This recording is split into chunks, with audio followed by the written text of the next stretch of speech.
morning. Nice to meet you. Nice to meet you. Thank you so much for accepting our interview. We're very delighted to have you here today for our SDF talk. Yeah, I'm very excited as well.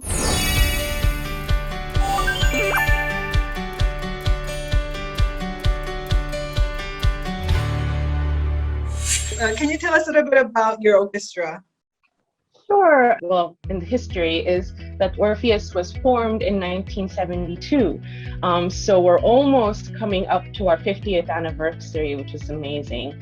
And at that time in 1972, friends and classmates and colleagues came together, and the desire was they wanted to play together in an orchestra without a conductor. There was, the belief that the leadership didn't have to rest just with one person, that the whole group would benefit when there is a shared leadership model. And to kind of see, I think it started out as an experimentation, to see what would happen, and then it was able to really develop and grow over these 50 years. And how many is the members? There are 34 members right now. Maybe what is different about Orpheus compared to some of the other groups is that we do have a diversity in age range. And I think that's a real strength for us, really collaboratively together, and we each bring, different kinds of experiences and stories and perspectives, and we can all kind of share together. We can really learn from each other, which I think is beautiful. How different is the age band? From the 20s to 70s. When I read your explanation about your orchestra, you talk about that we don't have a conductor, but all of us are leaders, that we all have a responsibility as a whole. I think that's really a beautiful way of explaining it. But if everybody's a leader, that you kind of think, oh, that will be a chaos. How is this going to really work out? So we're kind of curious how the process really works out. Yeah. So I think, the important thing is that we have a common goal and we have a common vision. And, so musically, that would mean, to present really, really high level performances, and to be able to create an artistic interpretation of each piece that we're playing, to create an interpretation together. I think, in a traditional orchestra, when you have a conductor, each musician, each player is being active in, playing the notes, playing the music, but more often than not, the artistic vision, the interpretation is coming, from the conductor.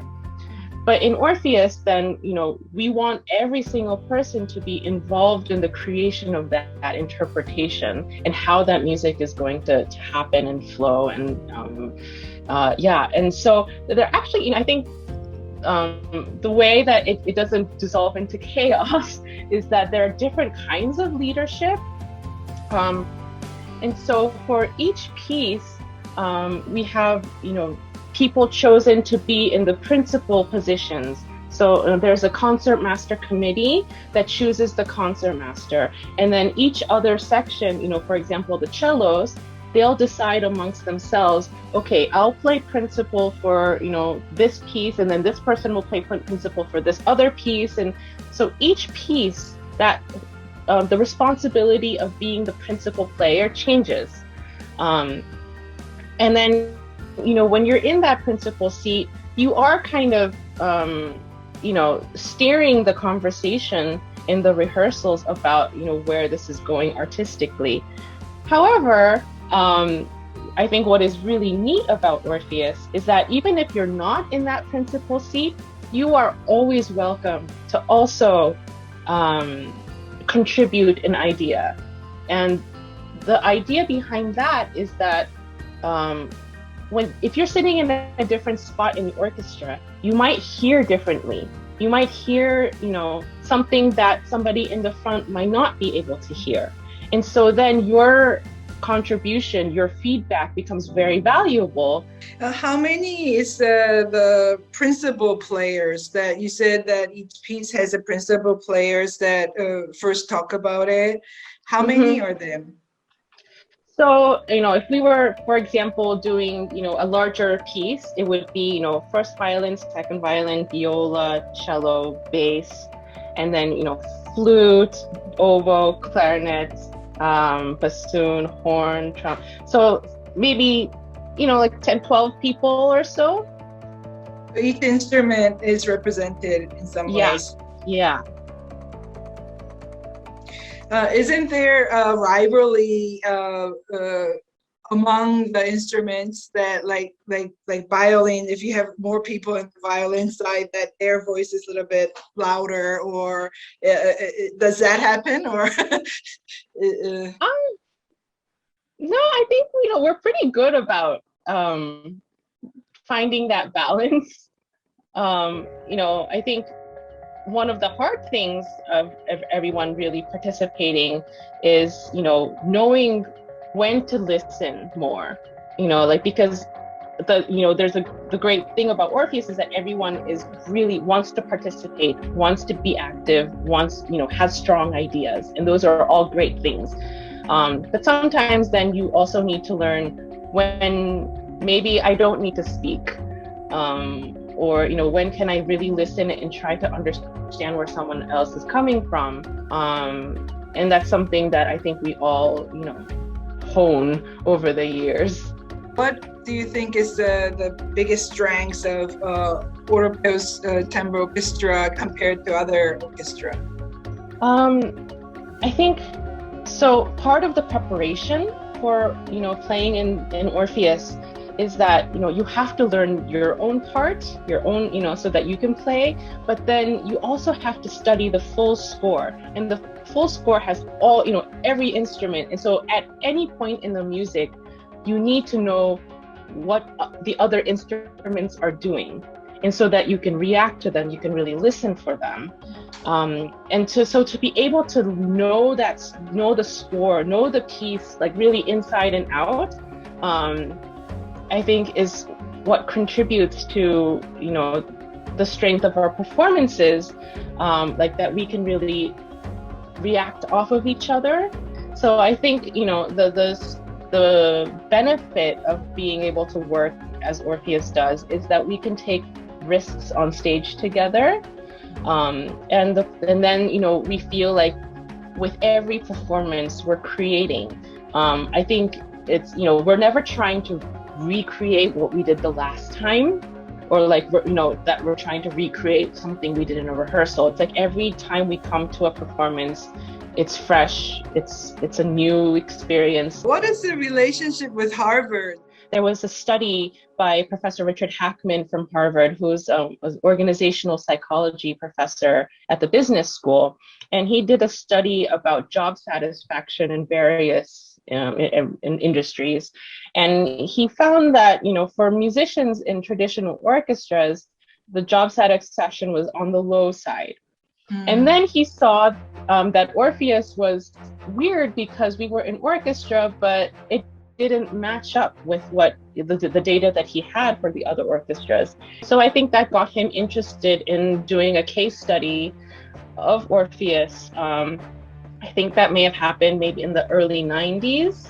And then from there, he created a course about collaborative leadership.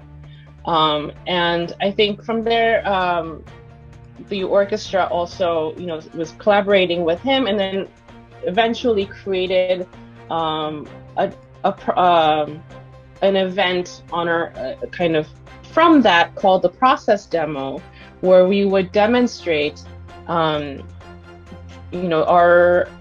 approach, our rehearsal process, our philosophies, how that could be, applicable or interesting for businesses or business schools. Can we let go of the second part of it? Da-da-dum, ba-da-dum. Sure. Lighten up on that a little bit. Yes, rather than trying to dovetail. But there are places where we need to connect across where it dies too much. Do you think also size matters? I think it would be hard, and like most symphony orchestras are maybe like 80 to 100 people. I think it would be hard. I think that I'm envisioning like how can you be able to see each other? And so I think for larger businesses or larger entities, then it's more the concepts of listening and being able to lead from different areas, and to be open and to hear that every voice is important. I think it's more those concepts that are important. Political leadership, do you think is there some things that we can learn from your orchestra? I think one of the best pieces of advice I received from a music teacher was that your convictions are malleable, which means like, you have conviction, you have strong thoughts, but then they're always flexible.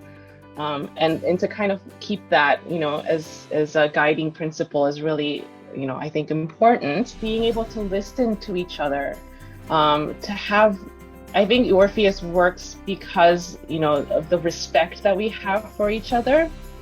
I think in any situation in our lives, I think it's great to create an environment where everyone feels safe and encouraged to share in the to participate in the process. Those are things that can be applied, in other arenas, not just music. What is the biggest characteristic as to kind of finalize the story? Can you mention it once more? So I think the interesting thing is, I think if you ask Orpheus musicians, we actually don't think too much about the fact that we don't have a conductor. It's just who we are.